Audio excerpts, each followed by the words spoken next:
नमस्ते साथियों, इस वीडियो में आप सभी का स्वागत है। और आज के इस वीडियो में हम बात करने वाले हैं जेएनएम नर्सिंग कोर्स के बारे में। जेएनएम नर्सिंग क्या होता है, कितने साल का होता है, इस कोर्स को कौन कर सकता है, आर्ट्स कॉमर्स वाले कर सकते हैं या फिर नहीं कर सकते हैं, कितने % मार्क्स आपके होने जरूरी हैं, एज आपकी क्या होनी चाहिए, एडमिशन कैसे मिलता है और इस कोर्स की फीस कितनी होती है, गवर्नमेंट कॉलेज में यानी कि सरकारी कॉलेज में और प्राइवेट कॉलेज में कितनी होती है, इसके अलावा कौन कौन से टॉप कॉलेजेस हैं, सब्जेक्ट आपको कौन कौन से पढ़ने होते हैं, आप क्या क्या कर सकते हैं इस कोर्स को करने के बाद, और जेएनएम नर्सिंग करने के बाद आपको किस जॉब प्रोफाइल पर और कहां पर जॉब मिलती है, कितनी सैलरी आपको मिलती है, मतलब कि हर एक चीज हम इस वीडियो में कवर करने वाले हैं जेएनएम नर्सिंग से संबंधित। अगर आप जानना चाहते हैं तो बने रहिए वीडियो का एंड तक। और ये अपडेटेड वीडियो है, इसमें आपको नई और बेहतरीन जानकारी मिलने वाली है, सो लास्ट तक जरूर बने रहिए और देखिए इस इंटरेस्टिंग अमेजिंग वीडियो को। साथियों, सबसे पहले हम बात करते हैं जेएनएम नर्सिंग कोर्स के बारे में। साथियों, जेएनएम का फुल फॉर्म होता है जनरल नर्सिंग एंड मिडवाइफरी। ये एक नर्सिंग डिप्लोमा कोर्स है, आप ध्यान रखिएगा, ये डिप्लोमा कोर्स है नर्सिंग के फील्ड में। इस कोर्स की ड्यूरेशन होती है 3 इयर्स यानी कि 3 साल। इसके अलावा आपको 6 महीने की इंटर्नशिप भी करनी होती है, तो आप कह सकते हैं कि इसमें आपको 3.5 साल लग जाते हैं। तो अगर हम बात करें नर्स का काम क्या होता है, तो नर्स का जो मुख्य कार्य है वो होता है मरीजों की देखभाल करना यानी कि पेशेंट्स की केयर करना। डॉक्टर्स जब इलाज करते हैं उस दौरान भी उनकी हेल्प करना, ठीक है। तो ये काम होता है नर्स का। इसके अलावा और भी काम हो सकते हैं, डिपेंड करेगा डिपार्टमेंट पर कि आपको किस डिपार्टमेंट में जॉब मिला है, आप कहाँ पर वर्क कर रहे हैं। यहाँ पर आप ये चीज जरूर ध्यान रखिएगा, जेएनएम नर्सिंग एक डिप्लोमा कोर्स है नर्सिंग के फील्ड में, ये डिग्री कोर्स नहीं है। बीएससी नर्सिंग जो होता है वो डिग्री कोर्स है, पोस्ट बेसिक बीएससी नर्सिंग होता है वो भी डिग्री कोर्स है, बट जेएनएम नर्सिंग एक नर्सिंग की फील्ड में डिप्लोमा कोर्स है। इस कोर्स को करने के बाद आप एसएससी, यूपीएससी, इसके अलावा बैंक, रेलवे, जो ग्रेजुएशन के स्तर पर जो एग्जाम्स होते हैं आप उनके लिए अप्लाई नहीं कर सकते हैं। नर्सिंग की फील्ड में जो एग्जाम्स होते हैं आप उनके लिए अप्लाई कर सकते हैं, जैसे कि स्टाफ नर्स की वैकेंसी आती है या फिर जहां पर जेएनएम नर्सिंग और बीएससी नर्सिंग की वैकेंसी निकलती है अलग अलग सेक्टर्स में, आप वहां पर अप्लाई कर सकते हैं, वहां पर जॉब पा सकते हैं। बट ग्रेजुएशन के स्तर पर जो एग्जाम होते हैं आप उन सभी के लिए अप्लाई नहीं कर सकते हैं, तो आप इस चीज को भी ध्यान रखिएगा। अगर आपको नर्सिंग की फील्ड में काम करना है तो आप ये कोर्स कर सकते हैं, कोर्स काफी अच्छा है। चले बात कर लेते हैं कि इस कोर्स को कौन कर सकता है। तो इस कोर्स को वैसे भी स्टूडेंट्स कर सकते हैं जिन्होंने 12th पास किया है किसी भी मान्यता प्राप्त बोर्ड से। आपने 12th यानी कि 10+2 या फिर उसके समकक्ष परीक्षा पास किए तो आप ये कोर्स कर सकते हैं। ध्यान रखिएगा 12th में आपके पास इंग्लिश यानी कि अंग्रेजी सब्जेक्ट होना जरूरी है। यहाँ पर इम्पोर्टेंट सवाल ये आता है, सर सब्जेक्ट कौन सा होना चाहिए, साइंस स्ट्रीम में फिजिक्स, केमिस्ट्री, बायोलॉजी ये होना जरूरी है या फिर आर्ट्स या फिर कॉमर्स वाले स्टूडेंट्स भी एडमिशन ले सकते हैं जेएनएम नर्सिंग कोर्स में। तो इस चीज को आप ध्यान से समझिएगा। देखिए कुछ जो कॉलेजेस होते हैं वो साइंस, आर्ट्स, कॉमर्स हर स्ट्रीम के स्टूडेंट को एडमिशन देते हैं, बट कुछ कॉलेजेस केवल फिजिक्स, केमिस्ट्री, बायोलॉजी यानी कि पीसीबी वाले जो स्टूडेंट्स हैं साइंस स्ट्रीम में, बायोलॉजी वाले स्टूडेंट्स उनको ही एडमिशन देते हैं। तो अगर आप एक साइंस स्ट्रीम के physics, chemistry, biology and English वाले स्टूडेंट हैं तो आप किसी भी कॉलेज में एडमिशन ले सकते हैं। लेकिन अगर आपने आर्ट्स या फिर कॉमर्स या फिर फिजिक्स, केमिस्ट्री, मैथमेटिक्स यानी पीसीएम से 12th पास किया और आप ये कोर्स करना चाहते हैं तो आपको क्या करना होगा, जिस कॉलेज के फॉर्म निकले सबसे पहले आप उसका एलिजिबिलिटी क्राइटेरिया देखिए। अगर वहां पर मेंशन किया गया हो कि 12th विद इंग्लिश, मतलब कि 12th आपने किया हो इंग्लिश सब्जेक्ट के साथ और स्ट्रीम कोई भी हो, वहां पर आप अप्लाई कर पाएंगे। बट वहां पर लिखा है कि physics, chemistry, biology and English ये सब्जेक्ट होना मैंडेटरी है, जरूरी है, तो ऐसे में आर्ट्स और कॉमर्स वाले वहां पर अप्लाई नहीं कर सकते। बट अधिकतर जो कॉलेजेस हैं वो साइंस, आर्ट्स, कॉमर्स सभी स्ट्रीम के स्टूडेंट को एडमिशन देते हैं।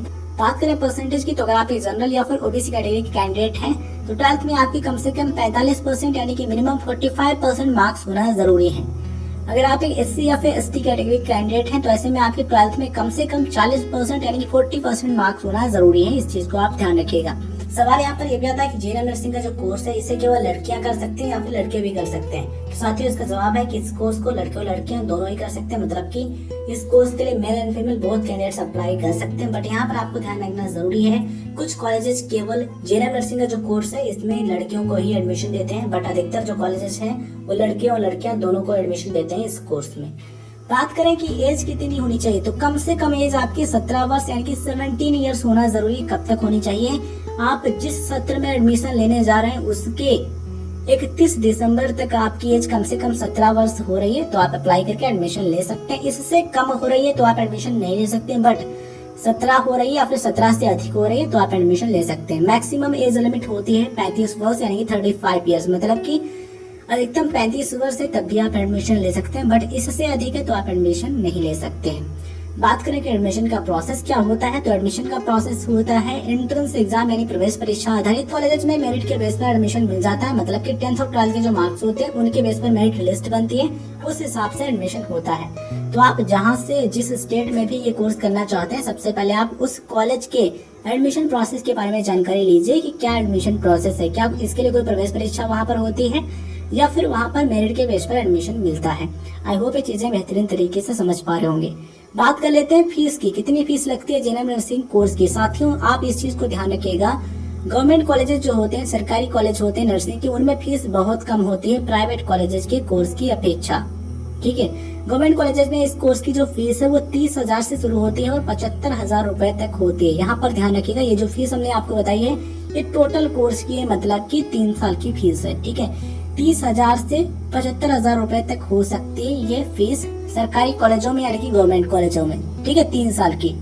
वहीं अगर हम बात करें प्राइवेट जेएनएम नर्सिंग कॉलेजेस के बारे में, तो इनमें जो इस कोर्स की फीस है वो 1 लाख रुपए से 3,90,000 रुपए तक हो सकती है टोटल कोर्स की फीस। प्राइवेट कॉलेजेस में हो सकता है कि 1 लाख रुपए टोटल कोर्स की फीस हो, कुछ कॉलेजेस में 1,20,000, 1.5 लाख रुपए यानी कि 1.5 लाख रुपीज, 1,80,000 रुपए, 2 लाख से ऊपर, 2.5 लाख, 3 लाख से ऊपर भी हो सकती है। डिपेंड करेगा कॉलेज पर कि कॉलेज की रेपुटेशन कैसी है, कहाँ पर है और उसमें क्या क्या सुविधाएं हैं और वो कॉलेज कहाँ पर है। ठीक है, तो कई सारे फैक्टर्स हैं जिन पर फीस डिपेंड करती है। आप ये चीज जरूर ध्यान रखिए, गवर्नमेंट यानी कि जो सरकारी कॉलेज होते हैं उनमें फीस बहुत कम होती है, प्राइवेट वालों में ज्यादा होती है, बिकॉज वे सुविधाएं देते हैं।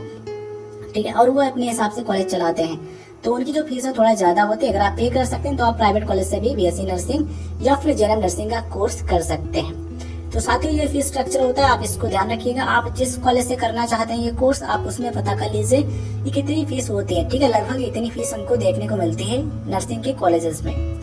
चलिए अब हम बात कर लेते हैं कुछ टॉप कॉलेजेस के बारे में। तो कुछ टॉप कॉलेजेस की लिस्ट आप स्क्रीन पर देख पा रहे होंगे। नर्सिंग के सब्जेक्ट की बात करें तो जेएनएम नर्सिंग का जो कोर्स होता है उसमें आपको ये सब्जेक्ट पढ़ने होते हैं 3 साल के ईयर में, 3 इयर्स में। ठीक है, तो आप चाहे तो इसका स्क्रीनशॉट ले सकते हैं। अगर हम आपको डिटेल में बताएंगे तो इसमें वीडियो काफी लंबा हो जाएगा, इसलिए आप चाहे तो स्क्रीनशॉट लेकर के देख सकते हैं। ये सब्जेक्ट आपको पढ़ने होते हैं। तो आप जेएनएम नर्सिंग का कोर्स कंप्लीट कर लेते हैं और आप आगे की पढ़ाई करना चाहते हैं, ग्रेजुएशन करना चाहते हैं, मास्टर डिग्री करना चाहते हैं या फिर पीएचडी करना चाहते हैं, तो आप किस तरीके से कर सकते हैं। जेएनएम नर्सिंग करने के बाद आप पोस्ट बेसिक बीएससी नर्सिंग कर सकते हैं। ये जो कोर्स है 2 साल का होता है, ये स्पेशली होता है जेएनएम वालों के लिए, यानी कि जेएनएम डिप्लोमा होल्डर जो होते हैं उनके लिए ये स्पेशली कोर्स है। तो आप इसमें एडमिशन ले सकते हैं और पोस्ट बेसिक बीएससी नर्सिंग अगर आप कर लेते हैं तो आपको ग्रेजुएशन की डिग्री मिल जाती है नर्सिंग के फील्ड में। ठीक है, और पोस्ट बेसिक बीएससी नर्सिंग के बाद आप चाहे तो एमएससी नर्सिंग कर सकते हैं, देन आप एमफिल या फिर पीएचडी कर सकते हैं नर्सिंग के फील्ड में। आई होप ये चीजें आपको समझ में आ रही होंगी। आइए अब हम बात करते हैं जॉब प्रोफाइल और सैलरी के बारे में। उससे पहले आपको बताते हैं एम्प्लॉयमेंट एरियाज, यानी कि नर्सिंग के फील्ड में आपको कौन कौन से जो सेक्टर्स हैं उनमें आपको जॉब मिलेगा।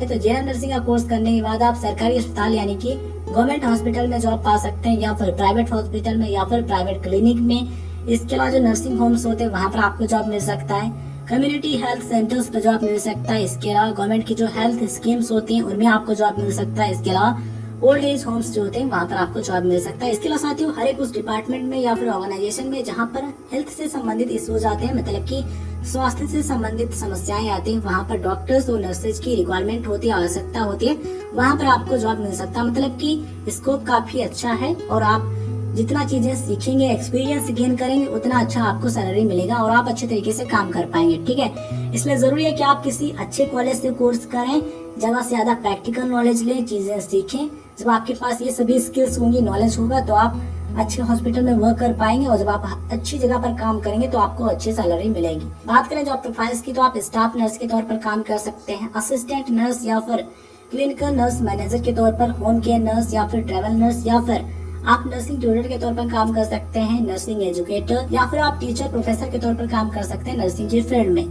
जेएनएम नर्सिंग कोर्स करने के बाद आप पोस्ट बेसिक बीएससी नर्सिंग कर सकते हैं और आप आगे की पढ़ाई भी कर सकते हैं, एमएससी नर्सिंग पीएचडी तक भी आप कर सकते हैं। एंड उसके बाद किसी अच्छे कॉलेज में या फिर आप ऑनलाइन भी पढ़ा सकते हैं, टीचर या प्रोफेसर के तौर पर काम भी कर सकते हैं। मतलब कि बहुत सारी जॉब प्रोफाइल्स हैं जिन पर आप वर्क कर सकते हैं जेएनएम नर्सिंग करने के बाद और आप आगे की पढ़ाई करने के बाद। ठीक है, चलिए अब हम बात कर लेते हैं सैलरी के बारे में। तो साथियों सैलरी जो है ये कई सारे फैक्टर्स पर डिपेंड करते हैं। कौन कौन से फैक्टर्स पर? तो साथियों सैलरी इस चीज पर डिपेंड करती है कि आपकी जॉब प्रोफाइल क्या है, मतलब कि आप किस जॉब पोजीशन पर वर्क कर रहे हैं, आपको किस डिपार्टमेंट में जॉब मिला है और आपको कितना एक्सपीरियंस है या फिर आप फ्रेशर हैं। आपको प्राइवेट हॉस्पिटल में जॉब मिला या फिर गवर्नमेंट हॉस्पिटल में यानी कि सरकारी अस्पताल में, या फिर आपको सेमी गवर्नमेंट हॉस्पिटल में जॉब मिला है। तो कई सारे फैक्टर्स हैं जिन पर सैलरी डिपेंड करती है। तो साथियों अगर हम बात करें प्राइवेट सेक्टर की, तो प्राइवेट सेक्टर में एज अ फ्रेशर आपकी जो सैलरी है, मतलब कि स्टार्टिंग सैलरी 15 से 25 हजार रुपए पर मंथ की यानी कि एक महीने की हो सकती है। ध्यान रखिएगा स्टार्टिंग सैलरी है। यहाँ पर आपको ये भी ध्यान रखना जरूरी है कि ये जो सैलरी है लोकेशन पर वेरी करती है, अलग अलग लोकेशन पर अलग अलग प्रकार के हॉस्पिटल पर डिपेंड करती है। कुछ हॉस्पिटल होते हैं उनमें आपको स्टार्टिंग सैलरी 15 से 20 हजार 25 हजार इस तरीके की मिल जाती है, और कुछ हॉस्पिटल में रियलिटी ये भी है कि 7 से 8 हजार रुपए पर मंथ की भी सैलरी मिलती है प्राइवेट सेक्टर में एज अ फ्रेशर। बट यहाँ पर ये करेगा कि आपने कहाँ से कोर्स किया, आपको कितना नॉलेज है और आप कहाँ पर जॉब करने जा रहे हैं। ठीक है, तो इस चीज को आप ध्यान रखिएगा। कुछ हॉस्पिटल्स होते हैं उनमें 7 से 8 हजार रुपए पर मंथ की भी सैलरी होती है स्टार्टिंग की जब आप फ्रेशर होते हैं, और कुछ हॉस्पिटल अच्छे हॉस्पिटल स्टार्टिंग में भी 15 से 20 हजार रुपए 25 हजार रुपए ये सैलरी देते हैं पर मंथ की। ठीक है, एक्सपीरियंस होने के बाद सैलरी इंक्रीज होती है और ये आगे तक 30 हजार रुपए 40 हजार रुपए 50 हजार रुपए ऐसे भी जा सकती है और भी बढ़ सकती है जितना आपको एक्सपीरियंस होगा और आपका प्रमोशन होता जाएगा। ठीक है, तो इस चीज से आप ध्यान रखिएगा। तो अगर हम बात करें गवर्नमेंट जॉब की यानी कि सरकारी नौकरी की, अगर आपको किसी सरकारी विभाग में या फिर सरकारी हॉस्पिटल में यानी कि गवर्नमेंट हॉस्पिटल में जॉब मिल जाता है, तब आपकी स्टार्टिंग सैलरी क्या होती है। तो गवर्नमेंट सेक्टर में आपकी जो स्टार्टिंग सैलरी है ये 25 से 28 हजार रुपए 30 हजार रुपए पर मंथ तक की होती है, और कुछ केसेस भी हो सकता है कुछ वैकेंसी है वहां पर आपको 30 से 40 हजार रुपए पर मंथ की भी स्टार्टिंग सैलरी मिल जाए गवर्नमेंट सेक्टर में यानी कि सरकारी क्षेत्र में, सरकारी हॉस्पिटल में या फिर सरकारी विभाग में। ठीक है, तो ये भी डिपेंड करता है कि आपको कहाँ पर, आपने किस स्टेट की वैकेंसी के लिए आवेदन किया है और आपको किस पोस्ट पर जॉब मिलना है। तो कई सारे फैक्टर्स होते हैं जिन पर सैलरी डिपेंड करती है। गवर्नमेंट सेक्टर में भी आपकी जो सैलरी है वो इंक्रीज होती रहती है। एक्सपीरियंस होने के बाद आपकी 40 हजार 50 60 70 80 इससे ऊपर भी जा सकती है। डिपेंड करेगा कि आपको कहाँ पर प्रमोशन मिल रहा है और आप किस तरीके से काम कर रहे हैं। ठीक है, आई होप ये चीजें आपको समझ में आ रही होंगी। हेल्थ सेक्टर्स में, मेडिकल सेक्टर में आपको जॉब की प्रॉब्लम देखने को नहीं मिलेगी अगर आप अच्छे तरीके से चीजों को पढ़ेंगे, प्रैक्टिकल नॉलेज गेन करेंगे, एक्सपीरियंस लेंगे तो।